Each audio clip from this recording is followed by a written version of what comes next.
Bismillahirrahmanirrahim. Today I will discuss anemia, and when we define anemia, anemia is a condition in which the body does not have enough healthy red blood cell, or the red blood cell don't contain enough hemoglobin depending upon the patient age and sex. So there are four statements in this definition. One is red blood cell, the other is hemoglobin, third one is age and sex. So when there is deficiency of red blood cell, it is called anemia, or when the red blood cell count is normal but it contains less hemoglobin, it is called anemia.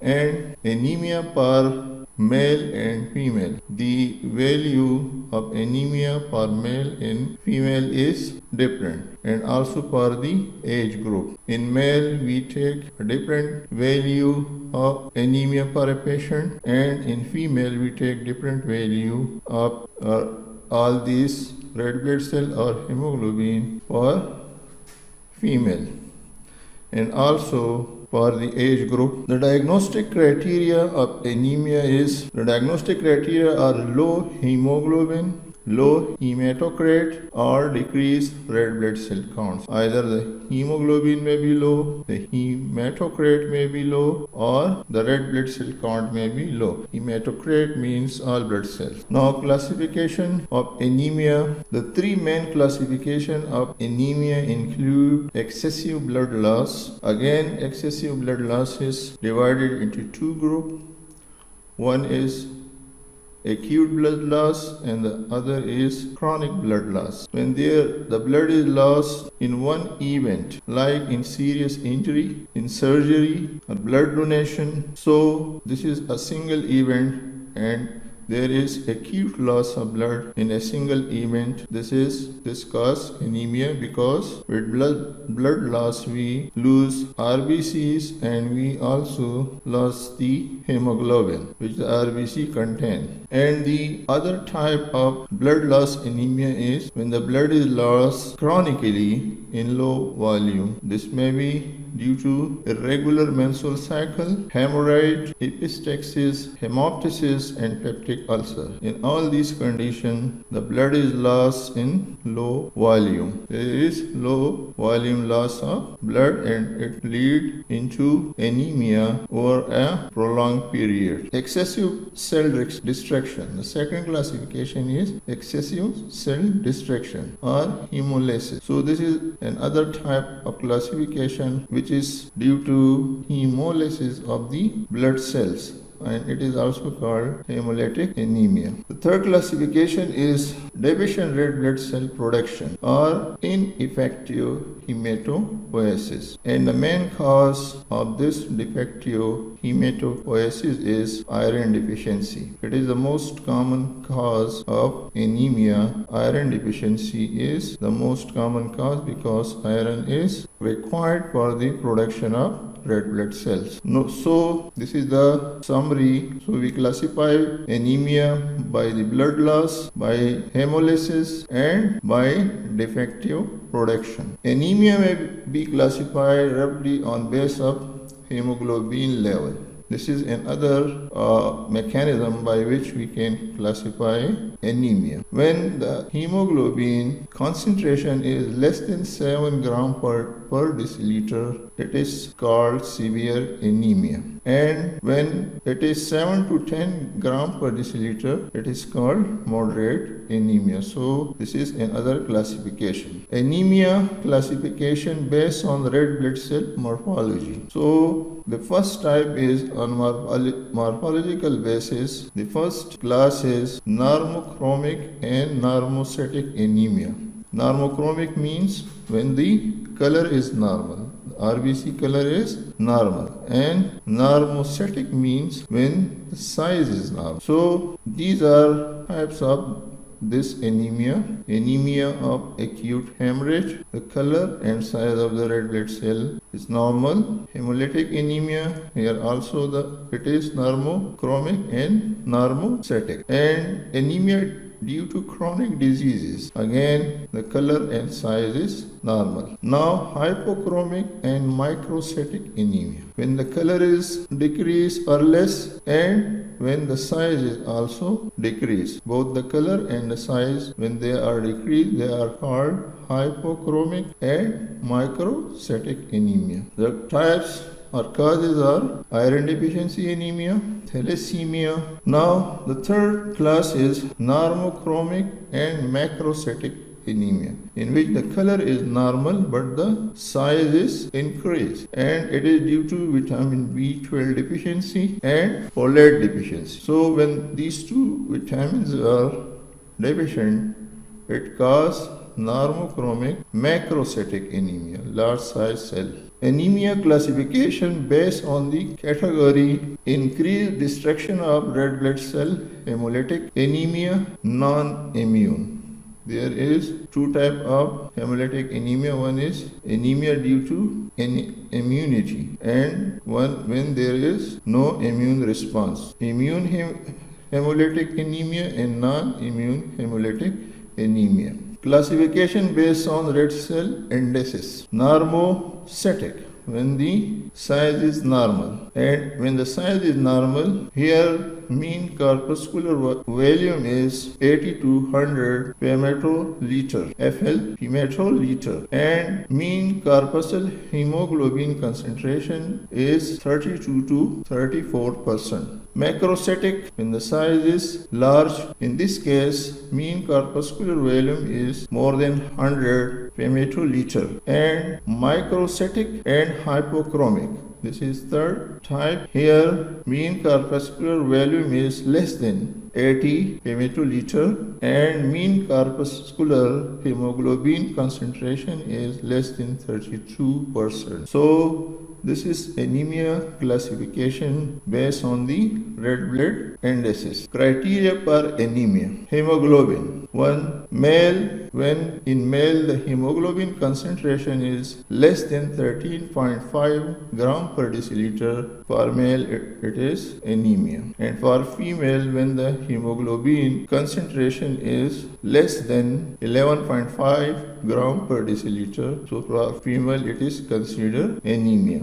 And if the hemoglobin concentration is 11 gram per deciliter before puberty, 2 years before puberty, it is considered anemia in females. In newborn, 14 gram per deciliter is taken as a low limit because of high hemoglobin concentration. When the baby is born, his hemoglobin concentration is high, up to 16 or 18. Criteria for anemia. Hematocrit. Now, this is based on hematocrit. So, per male, when it is less than 42%, we know that normally it is 45%. When the hematocrits are less than 42%, then it is called anemia for male, and for female, when it is less than 37%. Here, work of the anemia is basic tests. Advised are hemoglobin concentration, red blood cell count,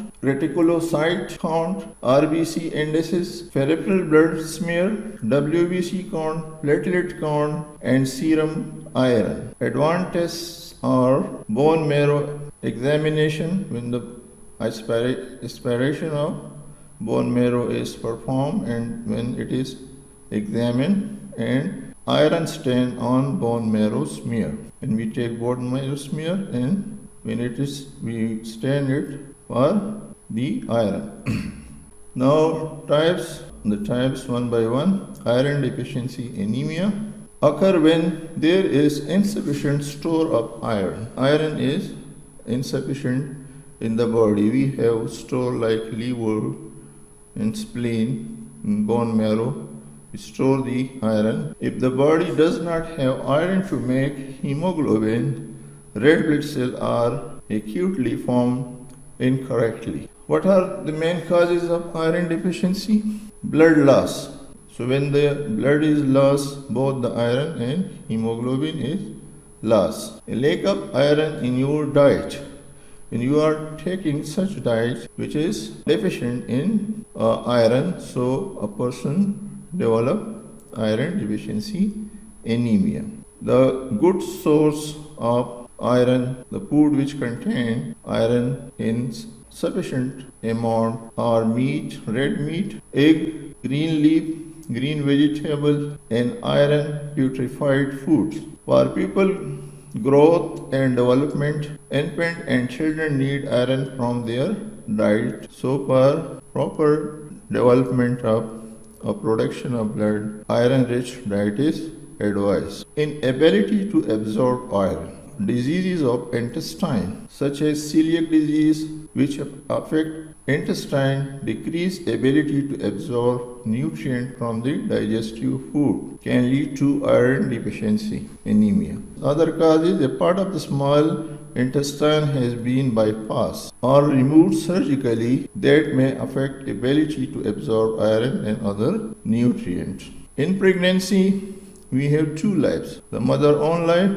and the baby life. So the mother needs iron for his own red blood cell and for the synthesis of red blood cell of the fetus. So in this case, iron supplement is important, and if iron supplement is not given during pregnancy, the mother develops anemia. And if a mother is anemic before pregnancy, it can lead to severe anemia. So this is iron deficiency anemia slide. Under microscope you can see that the cells are hypochromic, normocytic and hypochromic. There is less hemoglobin in this is a normal RBC, and here you can see that they look hypochromic. The color is dim, or they are hemolytic anemia.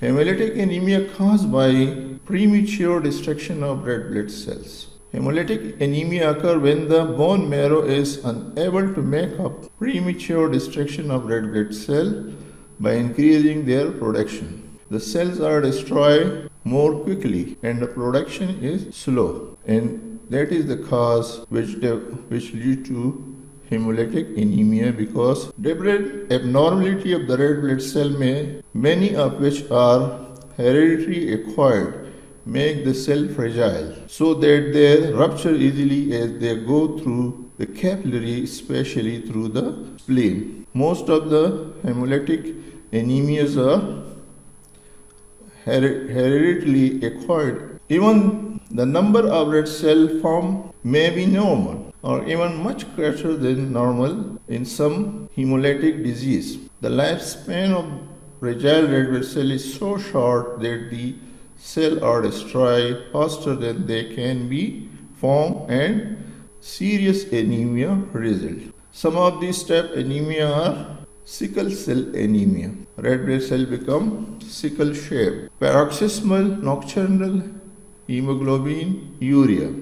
In this case, a patient or a person pass blood in his urine, and this is paroxysmal.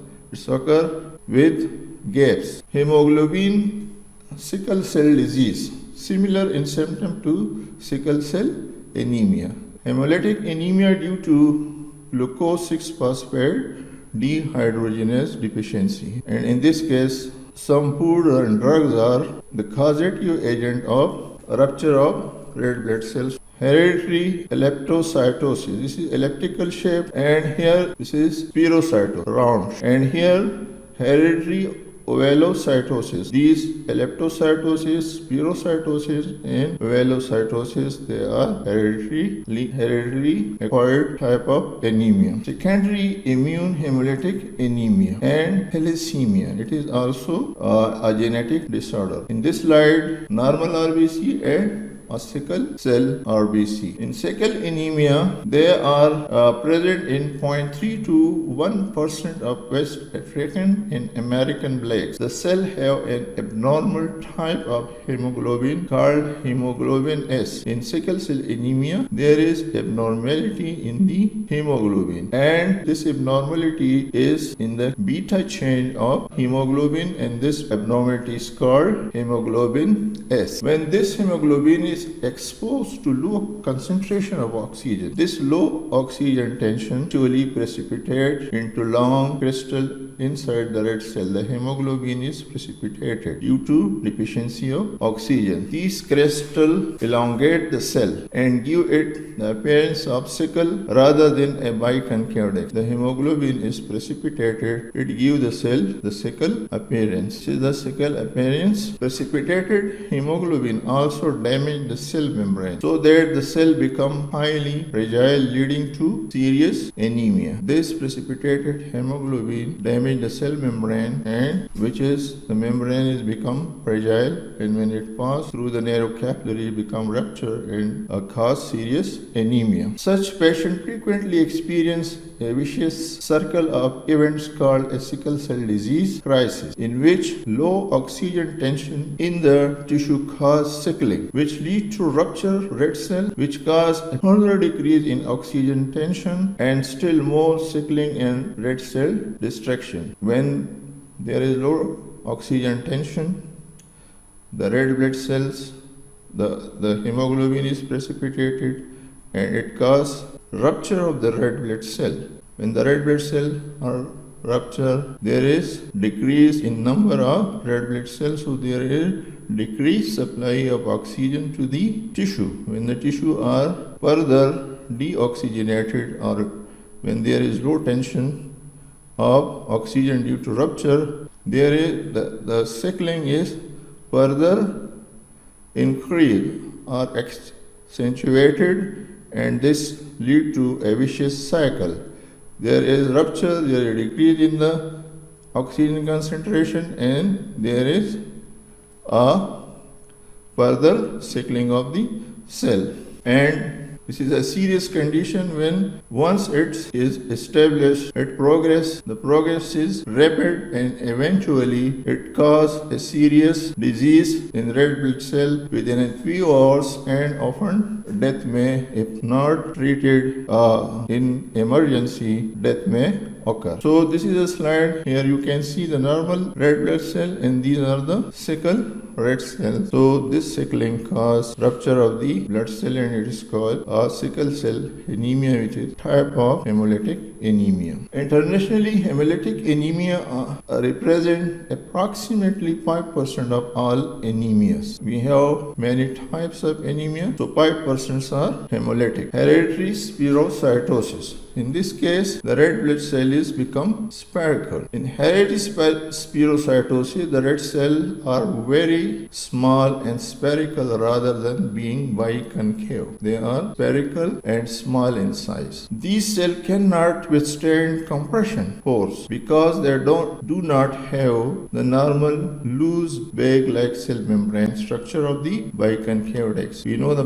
red cell is a loose bag, and it can wrinkle when passed through narrow capillary, but the membrane of this cell is tense, and it cannot sustain the pressure. When it passes the narrow capillary, it becomes rupture. So here you can see in a slide under microscope, these are the spherical cells, which are called spherocytes, and it is also spherical. So in this condition, the cells are ruptured easily and cannot sustain the pressure. Megaloblastic anemia, it is due to the deficiency of vitamin B12 or folic acid, or deficiency of intrinsic factor. Intrinsic factor is actually produced by the parietal cell of the stomach. When there is partial gastrectomy due to cancer of the stomach, or when the whole mucosa or parietal cells are destroyed, so there is no production of intrinsic factor, and this intrinsic factor is responsible for the absorption of vitamin B12 and folic acid in the intestine. So when this intrinsic factor is not present, due to disease of the stomach, it causes megaloblastic anemia. Or when vitamin B12 and folic acids are deficient in diet or in body due to any other disease condition, it leads to megaloblastic anemia. In megaloblastic anemia, the cell size is larger than the normal biconcave disc. You can see there, this is a normal cell, and this is a megaloblastic cell. The second important thing in megaloblastic anemia is there is a hyper-segmented neutrophils. We know that normal neutrophil has 3 lobes or 4 lobes, but here you can see the neutrophil has many. The black arrow indicates that this neutrophil has many lobes. Many are hyper-segmented. So megaloblastic anemia can be identified by 2 things. One is the large size of the red blood cell, and other is the neutrophil, which is multi-lobed. Causes are, as I told you, atrophy of the stomach mucosa, and also patients who have intestinal sprue, in which folic acid, vitamin B12, and other vitamin B complexes are poorly absorbed. These are disease intestinal sprue in which vitamins, especially B12 and B complex, are absorbed poorly, and this often develops galoblastic anemia. In these states, the erythroblasts cannot proliferate rapidly enough to form normal number of red blood cells. Those red cells that are formed are mostly poor size, have visor shaped, and have fragile membrane. You know that vitamin B12 and folic acid is necessary for DNA or for synthesis of the cell.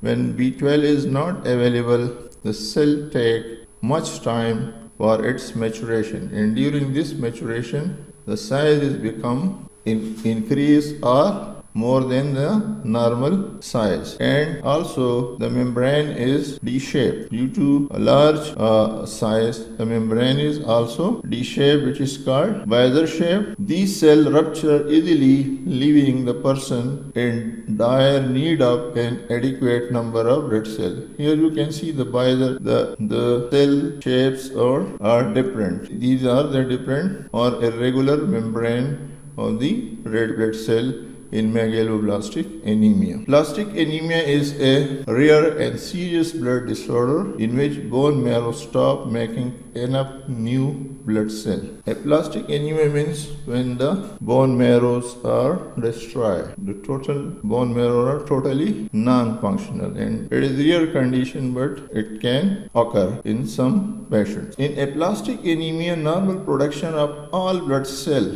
red cells, white cell, and platelets slows or stop. When there is aplastic anemia, production of all cells are slowed down or completely stop. This is because the stem cells have been damaged. We know that in bone marrow, these cells are produced by the stem cell. They are damaged, and the most common drugs which cause this condition are chloramphenicol, which is available in market with the name of chloromycetin. It is best drug for the typhoid fever, but the main complication of this drug is aplastic anemia. Phenylbutazone, it is a potent painkiller, but also causes the aplastic anemia, and oxybenzbutazone. Sulfonamide is used in different infections, and in some time it was used very vastly, but nowadays it is out of practice, but still they are in use, but they can cause aplastic anemia. And antithyroid drugs. The antithyroid drug causes aplastic anemia and also a granulocytosis. So remember, when you put a patient on antithyroid drug, so advise him to do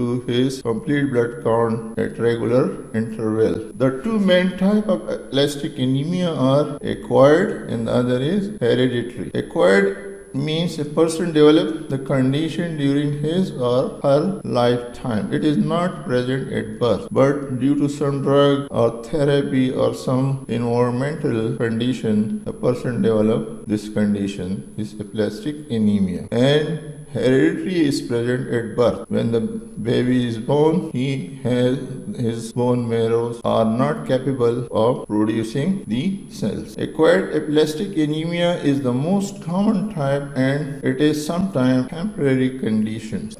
In some cases they are reversible. The acquired type is, in some cases they are reversible. It can be triggered by exposure to toxic chemical. When a person is exposed to toxic chemicals, radiations and chemotherapeutic drugs, in cancer, radiation and chemotherapeutic drugs, and viruses infection. Viral infection also cause aplastic anemia. However, the cause of acquired aplastic anemia is unknown. In some cases, there is no history of chemotherapy, drug exposure to toxic environment, or he has any history of viral infection. Again, he developed aplastic anemia, so the cause is obvious. So this is the slide in which we have the bone marrow of aplastic anemic patient. You can see here there is no cell present in the bone marrow. It is converted into fibrous tissue. This bone marrow neither develops platelets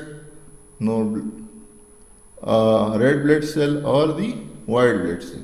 And here you can see all type of cells are present in normal marrow. This is bone aspiration and staining under microscope. You can see that all the cells are present, and in this condition no cell is visible for production of any type of cell.